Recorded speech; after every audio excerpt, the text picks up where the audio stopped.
Dear students, पिछले video में आप लोगों ने कवितावली पढ़ा। कवितावली के अंतर्गत लंका दहन में 4 छंद, बाल्धी विशाल विकराल ज्वाल जाल मानो और हाट बाट ओट कोट आपने पढ़ा। आज हम लोग पढ़ेंगे गीतावली, तुलसीदास द्वारा रचित गीतावली का एक छंद जो आपके समक्ष स्क्रीन पर दिख रहा है। जो पै हो मातु मते मह होए हो, तो जननी जग में या मुख की कहाँ कालिमा धोए हो। क्यों हो आज होत सुच सपथन, कौन मानी है सांची। महिमा मृगी कौन सुकृति की, खल बच बिसिखन बाची। देखिए, संदर्भ तो सर्वविदित है। प्रस्तुत पंक्तियां हमारी पाठ्य पुस्तक हिंदी के तुलसीदास द्वारा रचित राम भक्ति शाखा के श्रेष्ठ कवि तुलसीदास द्वारा रचित गीतावली शीर्षक से उद्धृत, जिसमें मुख्य रूप से राम के वनगमन के उपरांत जो अयोध्या वासियों में एक तरह से जो लोगों के मन में ये विचारधारा उत्पन्न हुई कि हो न हो राम के वनगमन के पीछे भरत का ही हाथ है, भरत ने ही अपनी माँ को उकसाया होगा। तो भरत के ही कहने पर ये सारी चीजें हुई हैं।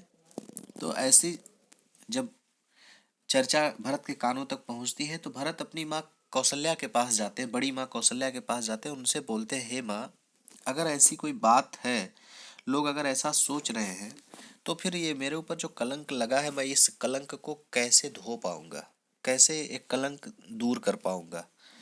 इसी पर अपनी माँ से चर्चा करते हुए कहते हैं भरत जी, देखिए कि जो पय हो मातु मते मह होए हो, तो जननी जग में या मुख की कहाँ कालिमा धोए हो। जो पय हो, यदि मैं हूँ, मातु मते मह, माता के मत वाला, होए हो माने हूँ। यदि मैं माता के मत वाला हूँ, माता के विचारों से सहमत हुआ हूँ, है ना। यदि मैं, हे माँ, यदि मैं अपनी माँ के विचारों से, माँ के कृत्यों से सहमत हुआ हूँ, या फिर माँ ने जो कृत्य किए उसमें यदि मेरी भी सहभागिता रही हो, मैंने ही माँ को अपने उकसाया हो, है ना। कि जो पय हो मातु मते, यदि मैं हो मातु मते, माता के मत वाला यदि मैं हूँ, मैं यदि अपने माता के विचारों से सहमत हुआ हूँ, तो जननी, तो हे माँ, जग में या मुख की कहाँ कालिमा धोए हो। तो हे माँ, अपने मुख पर लगे हुए इस कलंक को, इस कालिमा को इस संसार में मैं कहाँ धो पाऊंगा, कहाँ धो पाऊंगा, मतलब किस किस से छिपाता फिरूंगा अपने मुख को। मैं मेरे ऊपर लगे हुए इस कलंक को मैं कैसे छिपाऊंगा, कैसे धो पाऊंगा। क्यों हो आज होत सुच सपथन, कौन मानी है सांची। भरत जी कहते हैं कि आज जब लोगों की विचारधारा ऐसी हो गई, लोगों के मन में ये बात चल रही है, तो क्यों ना आज मैं सबके समक्ष सौगंध खा के ही कहूँ। भाई कहते हैं कि वैसे तो कैकेयी ने भी कहा है कि दुर्बलता का चिन्ह विशेष शपथ है, पर अबला जन के लिए कौन सा पथ है। अपनी बातों को सत्य कहने के लिए सौगंध ही एकमात्र, निर्बल के लिए एक सौगंध ही एकमात्र रास्ता बचता है। भरत ने कहा कि आज मैं क्यों ना सबके समक्ष एक सच्ची सौगंध खा करके ही कहूँ, फिर भी कौन मानी है सांची।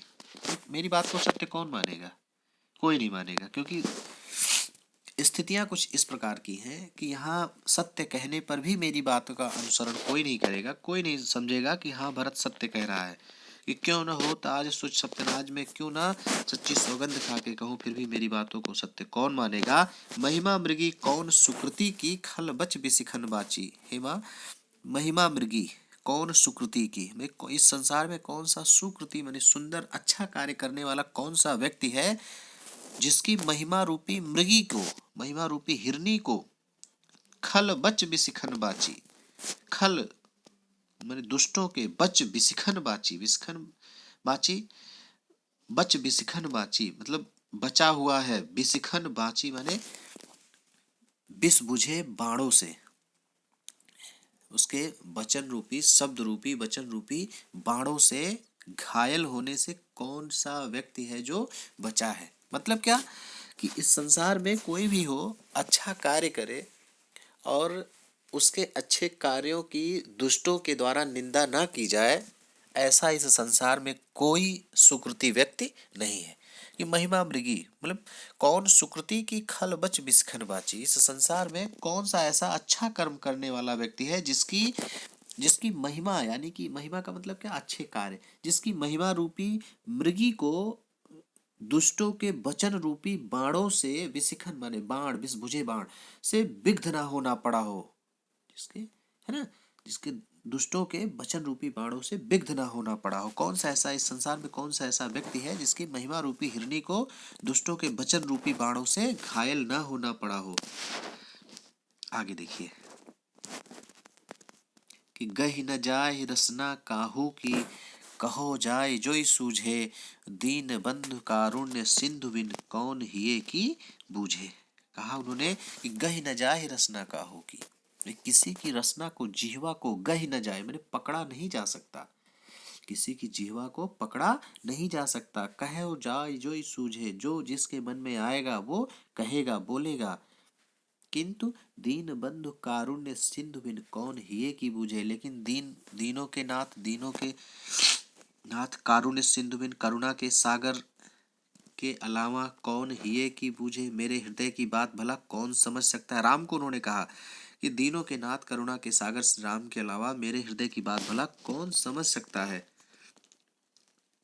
तुलसी राम वियोग विषम विष बिकल नारी नर भारी, तुलसीदास जी कहते हैं कि राम वियोग विषम विष बिकल नारी नर भारी, राम के वियोग में ऐसे कठिन परिस्थिति में जब सारे अयोध्यावासी अत्यंत इस कठिन दौर में अत्यंत व्याकुल थे, राम के वियोग रूपी विष से व्याकुल सभी नर नारी जब अत्यंत दुखी थे, अत्यंत व्याकुल थे, तो भरत के द्वारा भरत स्नेह सुधा सींचे सब भय ते समय सुखारी, भरत के द्वारा उस समय प्रेम रूपी स्नेह सुधा, प्रेम रूपी अमृत के अभिसिंचित किए जाने से, भरत ने जब राम के प्रति इस प्रकार की बातें कही तो भरत के द्वारा राम के प्रति इस प्रकार के प्रेम रूपी अमृत से अभिसिंचित किए जाने पर वहां उपस्थित सारे नर नारी अयोध्यावासी सब सुखी हो गए, उनके हृदय पर जो बोझ था, जो दुख था, जो कष्ट था वो दूर हो गया। ठीक है, पढ़ लीजिएगा।